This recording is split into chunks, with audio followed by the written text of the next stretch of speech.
साहित्यिक जगत के बहुत बड़े कवि शंभू शेखर जी यहाँ पर हैं और हम लोग यहाँ पे आए हैं बाबा के ढाबा, जो रातों रात डिजिटल मीडिया के माध्यम से सुपरस्टार बन गए। तो सर भी यहाँ पर मौजूद है और हमारे साथ यहाँ पर मिल गए हैं, मुलाकात हो गई है। तो सर आपको यहाँ पर कैसा लग रहा है? देखिए, एक बहुत अच्छी बात लग रही है कि 80 साल के एक बुज़ुर्ग जो है वो यहाँ पे ढाबा चला करके अपनी रोजी रोटी चला रहे हैं और 30-35 साल के लोग जो है वो बेरोज़गार होने का तमगा लिए घूम रहे हैं। तो कहीं ना कहीं हम जो लोग आज की तारीख में बेरोज़गारी की बात करते हैं, ये बात हम उनके लिए एक बहुत बड़ा संदेश है, बहुत बड़ा मैसेज है कि अगर आपको काम करना हो, आपके हाथों में ज़रा सा भी आपको लगे कि आपको कुछ करना चाहिए, काम करना चाहिए, तो काम करने की कोई उम्र नहीं होती। और निश्चित तौर से अगर आप अच्छा करते हैं तो रातों रात आज की तारीख में फेम मिल ही सकता है। तो मैं सभी युवाओं से निवेदन करूंगा कि वो बजाय कि सरकार को कोसे, बजाय कि अपने आप पर बैठे रहें, कुछ भी आपके पास कोई भी हुनर हो, कोई काम छोटा या बड़ा नहीं होता। ईश्वर जो है सबको देखते हैं। जैसे आज बाबा का ढाबा फेमस हो गया है, शेखर जी बहुत बढ़िया, वैसे ही आज की तारीख में देखिए आप भी फेमस हो सकते हैं। तो मैं यही कहना चाहता हूँ। जैसे कि नरेंद्र मोदी जी एक नारा दिए हैं आत्मनिर्भर भारत, तो ऐसा कहा जाता है कि आत्मनिर्भर भारत में आदमी जो होता है खुद का अकेले ही काम करके वो कहीं ना कहीं आगे प्रगति कर सकता है। लेकिन जिस तरीके से बाबा का एज 80 ईयर लगभग 80 साल के करीब में है और वो किसी पे डिपेंडेंट नहीं होकर खुद का मेहनत कर रहे थे, जिसके चलते ये चीज़ें कहीं ना कहीं ये संदेश गई है युवाओं के बीच में। तो आप जैसे कि इसके माध्यम से लोगों को क्या संदेश देना चाहते हैं? देखिए, संदेश तो लोगों के पास चला ही गया है। मैं खुद बहुत व्यस्त रहता हूँ। अभी 4 दिन पहले मैं अजमेर में था, उससे पहले जयपुर, पुष्कर, ये सारी जगह, और बिहार में। और उसके बावजूद अगर मैं इधर मालवीय नगर दिल्ली की तरफ आया हूँ तो मेरे मन में एक इच्छा जगी कि मैं बाबा का ढाबा एक बार देख करके आऊँ। और मैं वही देखने के आया हूँ। बिल्कुल सामान्य सा ढाबा है जहाँ पर आपको चाय, कचौड़ी, पकोड़े, इस तरह की चीज़ें मिलेंगी। दोपहर में खाने के लिए भी आपको रोटी सब्जी मिलती है। तो काम कोई भी छोटा बड़ा नहीं होता और आत्मनिर्भरता तो हमारे भीतर से जागती है। सरकार को इसके लिए कहना पड़े तो यह भी सोचने की बात है। बाबा पहले से ही यहाँ पर ढाबा लगाते थे, अपना काम करते थे, लेकिन उनकी उम्र, उनके उत्साह, उनके जोश को देख करके हम सभी ने एक तरह से, हम लोगों के लिए वो प्रेरणा के स्रोत हैं आज की तारीख में। और हमें इनके लिए दुआएं भी करनी चाहिए कि इनका स्वस्थ बना रहे, शरीर से ठीक रहे। और भी लोग जो बेरोजगार होने का ढोंग करते हैं आज की तारीख में, वो कुछ भी कर सकते हैं। यहाँ पे हम लोग लगभग अभी 30-35 लोग खड़े हैं। निश्चित तौर से कुछ ना कुछ बाबा के ढाबा से हम लोग खरीदेंगे भी, और सब कुछ ना कुछ काम करते हैं। एक आप समझिए कि यह एक ऐसी चीज़ है कि सब यहाँ पर रोजगार को सलाम करने के लिए आए हैं। हम बाबा के मेहनत को प्रणाम करने के लिए आए हैं, इनसे आशीर्वाद लेने के लिए आए हैं कि बाबा यहाँ पर आकर के जो है आपका आशीर्वाद हमें मिले, युवाओं को मिले, ताकि कोई भी काम हम करें, छोटा बड़ा नहीं होता।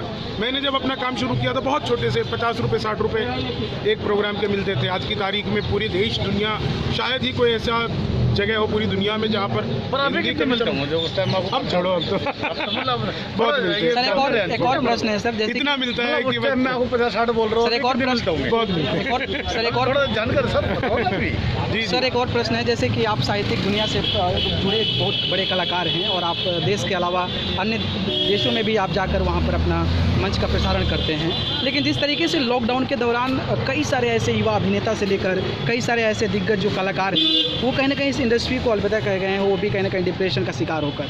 तो उन युवाओं को क्या संदेश देना चाहिए? जो लोग डिप्रेशन में गए, उन लोगों को एक चीज़ समझनी चाहिए थी कि हमारे यहाँ पर खुद पुरानी कहावत है कि जितने बड़ी आपकी चादर हो, आपको उतना ही पैर पसारना चाहिए। लॉकडाउन सिर्फ हमारे लिए नहीं था, दिल्ली के लिए नहीं था, भारत के लिए नहीं था, पूरी दुनिया के लिए था। दुनिया में और है, अभी भी मोदी जी कह रहे हैं कि जब तक दवाई नहीं तब तक ढिलाई नहीं, और ये पूरी दुनिया में है ये। तो हमें बजाय कि डिप्रेशन में जाने के, कुछ भी काम करके, ये देखिए इतने बुजुर्ग लोग डिप्रेशन में जा सकते थे, वृद्धाश्रम में जा सकते थे, कहीं ऐसी जगह जा सकते थे जहाँ पर जाकर के ये अपना जीवन चला सकते थे, लेकिन उन्होंने काम करना निश्चित किया कि काम करना है। और ये लॉकडाउन के बावजूद, इस कोरोना वायरस के बावजूद, और वो कर रहे हैं, स्वस्थ हैं, लोगों को सर्व कर रहे हैं। तो जो लोग, खासकर मेरे फील्ड में भी बहुत लोग विक्षिप्त हुए, फिल्म दुनिया में जो लोग विक्षिप्त हुए, उन सभी लोगों से मैं बस एक ही निवेदन करूंगा कि देखिए, उतार चढ़ाव जीवन का हिस्सा है। कोरोना ने हमें बहुत कुछ सिखाया है, और वह यह सिखाया है कि जीवन में कितना भी उतार आ जाए,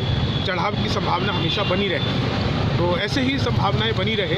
अपने भीतर के जुझारू व्यक्ति को कभी समाप्त ना होने दीजिए। अपने भीतर के जो व्यक्ति जिसने जीरो से शुरू किया था, उसको कभी भी यह नहीं होने दीजिए कि वो बहुत ऊंचाइयों पर पहुंच गया है। आज मैं यहाँ पर हूँ और मेरे साथ देश के बहुत सारे युवा लोग हैं। मुझे नहीं, मैं इनसे कोई वोट अपील करने नहीं आया हूँ कि आप मोदी को वोट देना या केजरीवाल को वोट देना या कुछ और करना।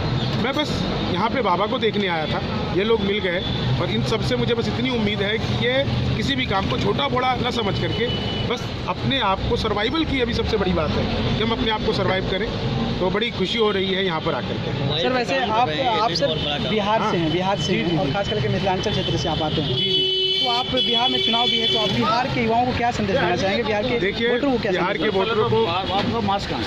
ये मास्क लगा ही रखा था भाई। ये तो गलत देखो, ये भी एक जागरूकता है। मतलब जागरूकता आपने कहाँ करी है? नहीं, मैं इसके बारे में बोलने वाले थे। आपने कोई बात नहीं, बात होता कर है। रहे हो। तो बिहार के युवाओं को क्या संदेश देना चाहेंगे? हाँ, जब खत्म होने को आ जाए तब आप कहेंगे। हाँ, तब अपने इसमें ध्यान दिला। वो फुटेज चला जाएगा आपका। काट दूंगा इसको। नहीं, कोई बात नहीं, जाने दीजिएगा, अच्छी बात।